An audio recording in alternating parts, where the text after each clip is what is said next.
morning, dear students. Today we are reading nutrition in plants, and in this chapter we will read about how nutrients are replenished in the soil. बच्चों, आपको मालूम है कोई चीज़ हम लगातार use करते रहे तो वो धीरे धीरे वो चीज़ कम हो जाती है।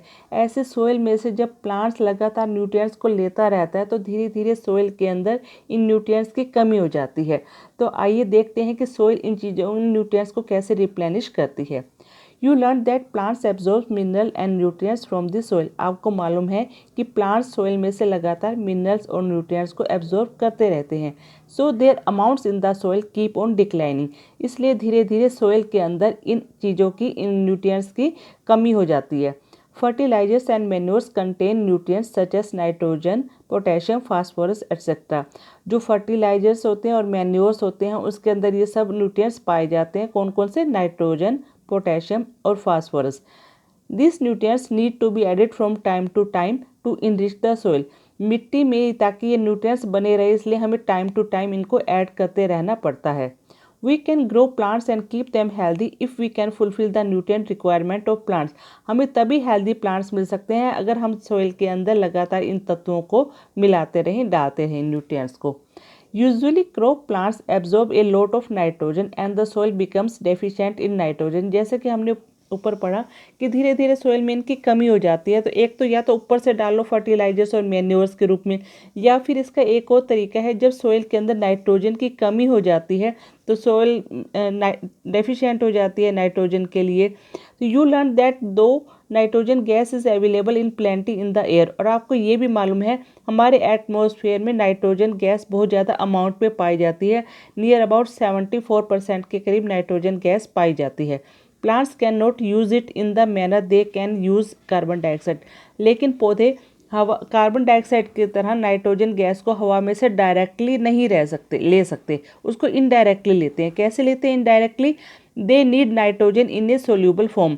उनको नाइट्रोजन किसी चीज़ में घुली हुई चाहिए। जैसे ज़मीन है, ज़मीन में से जब पौधे वो पानी सोखते हैं तो पानी के साथ बहुत सारे न्यूट्रिएंट्स भी सोखते हैं। तो अभी ये नाइट्रोजन अगर ज़मीन में होगी तो ज़मीन में से सोख सकते हैं, सीधा हवा में से नहीं सोख सकते। अब इसके लिए उनकी हेल्प करता है राइजोबियम नाम का बैक्टीरियम। ये राइजोबियम नाम का बैक्टीरियम इन पौधों की जड़ों में रहता है। कौन कौन से पौधों की जड़ों में रहता है? ग्राम, पीज, मूंग, बीन्स और लेग्यूम्स। यानी कि जितनी भी चीज़ें प्रोटीन वाली चीज़ें हैं, ऐसी जो फसलें होती हैं उनकी जड़ों में ये राइजोबियम नाम का बैक्टीरिया रहता है। तो हम जब ये इन चीज़ों को उगाते हैं तो ज़मीन के अंदर अपने आप नाइट्रोजन आ जाता है। In return the plants provide food and shelter to the bacteria.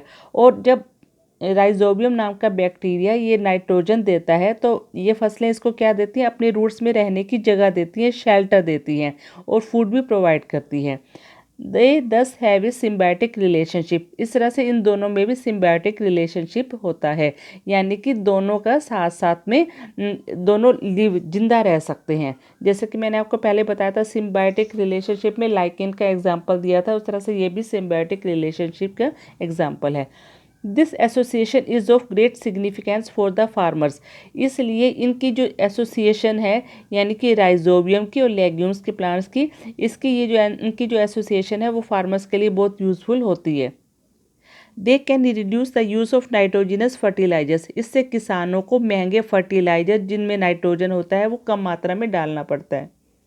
Where leguminous plants are grown, यानी कि जिन फसलों में वे लेग्यूमिनस प्लांट्स को बोते हैं, इन दालों को बोते हैं जिनके अंदर प्रोटीन ज़्यादा होता है, तो वहाँ पे उनको ऊपर से फसलों में फर्टिलाइजर्स में नाइट्रोजन कम डालना पड़ता है। क्योंकि हमने आप पहले भी पढ़ा है कि most of the pulses are obtained from leguminous plants. जितनी भी पल्सेस या दाल वगैरह होती है वो लेग्यूमिनस प्लांट से हमें मिलती है। तो बच्चों, इसी के साथ ये चैप्टर यहाँ पे कंप्लीट होता है। इसके बाद मैं आपको क्वेश्चन आंसर्स करवाऊंगी।